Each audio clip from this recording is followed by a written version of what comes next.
Happy Chinese New Year! 新年快乐 Happy New Year! Happy New Year! And a happy Chinese New Year to everyone. Why do you have this painting? It's a horse.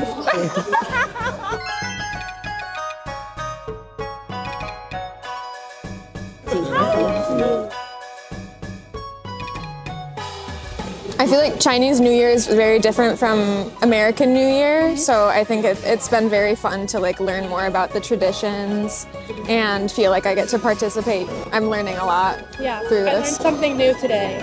How to ride horse. Yeah, learned how to ride horse today. Yeah. It was a great opportunity to practice something that I've never done before, so very different and obviously part of the Chinese New Year. So it's a good opportunity to do and to learn something a little bit different, a little bit special.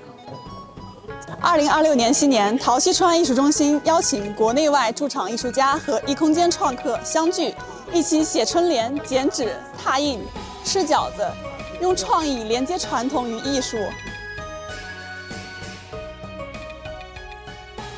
陶